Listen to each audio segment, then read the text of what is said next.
Started on showing you how to begin painting your Cubist acrylic painting. So we have been talking about Cubism and breaking your paper plane, your canvas, into different parts. So we use the ruler to break it apart.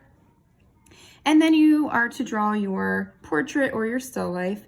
And you can dissect the object, or you can draw it onto the broken pieces, and you can create your own abstract look, or you can make it abstracted by each individual section. So you have a lot of options with this project. So what I want to show you now, so we're working on canvas board.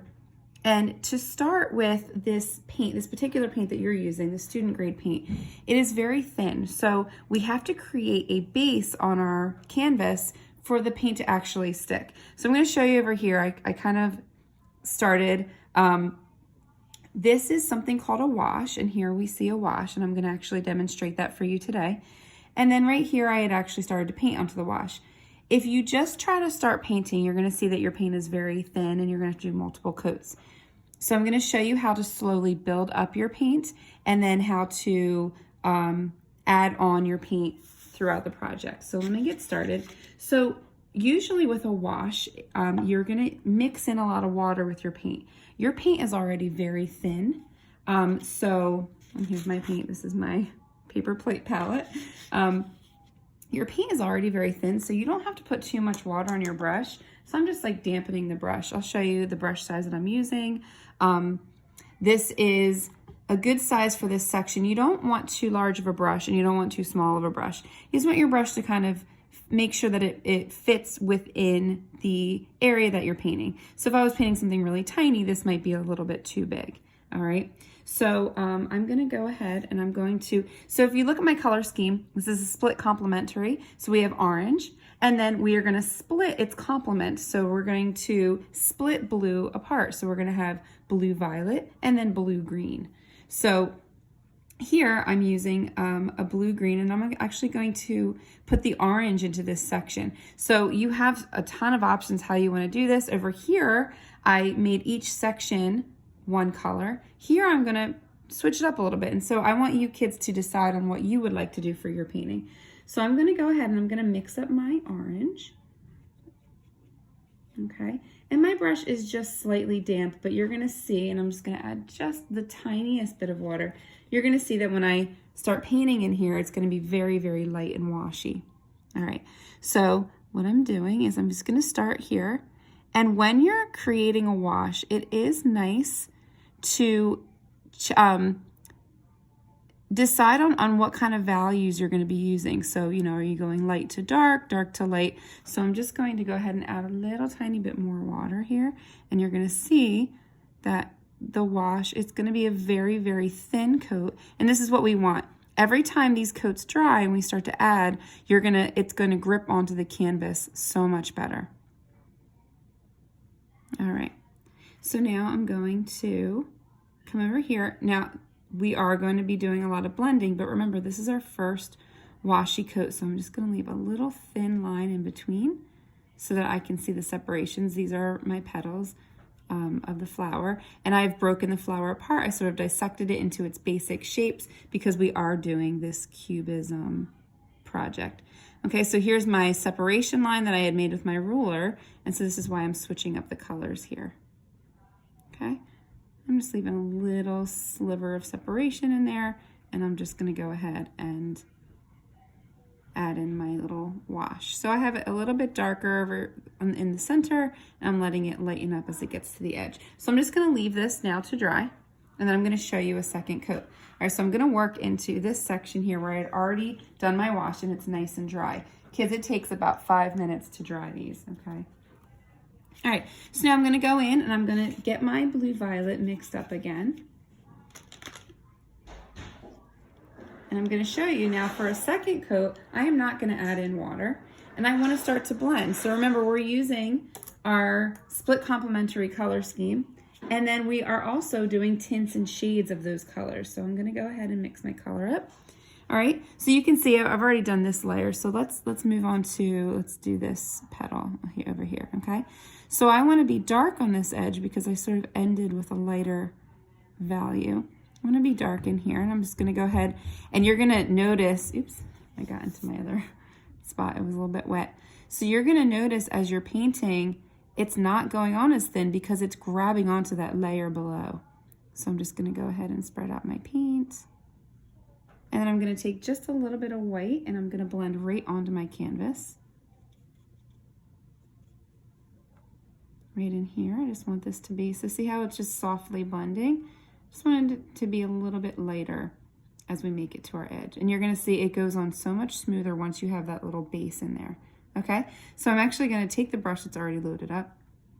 I'm going to come in here and I'm going to paint my little back petal, and I want this to be a little lighter on the edge, and I'm going to get it darker up towards the top. So I'm going to go into my blue violet and I'm going to go ahead and paint it a little bit darker.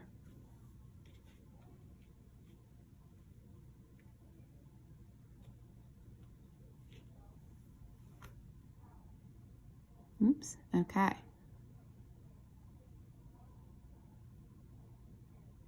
There we go. So I wanted that one darker. And then this back one, I'm actually going to clean my brush a bit. I'll wipe it down. That back one I want to be lighter. So I'm going to take a white, and I'm actually going to mix the color onto my palette over here. And I want to come in here, and I want this to be a lighter value. So what I'm doing is I'm switching it up so that each shape has, every edge has its own value so that we can actually see those edges.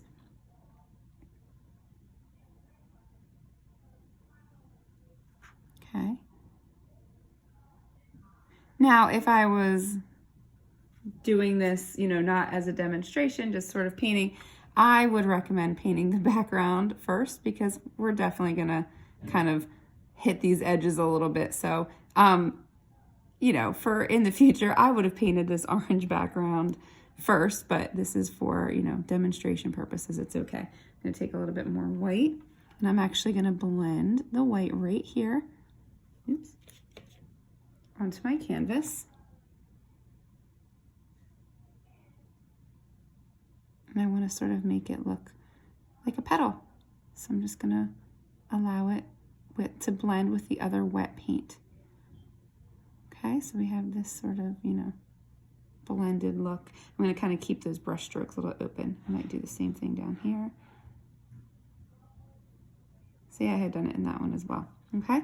So then over here, I'm just gonna, I still have that white paint on here. Oops, I got into that petal, and that's okay, kids. Once it dries, I can always paint over it. So don't worry if you make these little mistakes. We can paint over it once it dries. Acrylic paint is very, very forgiving. You can always paint over it once it's dry. So this is what I want you to do for your project. You're gonna choose your split complementary colors.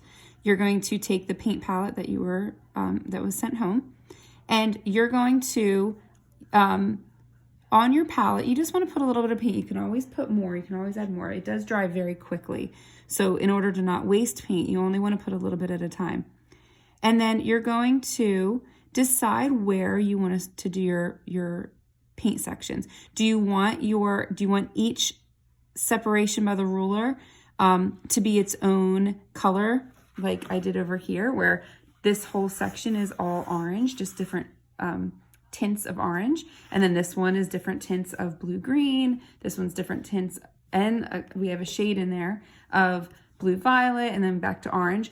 Or do you want to mix it up where, you know, say you did paint a flower where you have your flower one color and your background another.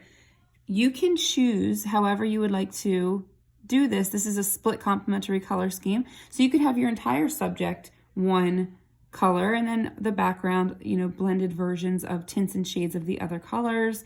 It is completely up to you. That's the fun with art and painting. You get to be the artist and you get to make all those fun decisions. And the split complementary color scheme, you'll see, is very, very aesthetically pleasing. You're going to really enjoy the way it comes out.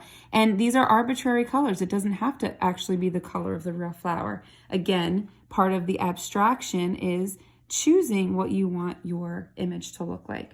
All right. Obviously, this isn't finished. I just wanted to show you that buildup. So you start with a wash, and then you add on your color, and you're going to see that the paint is going to grip to the canvas.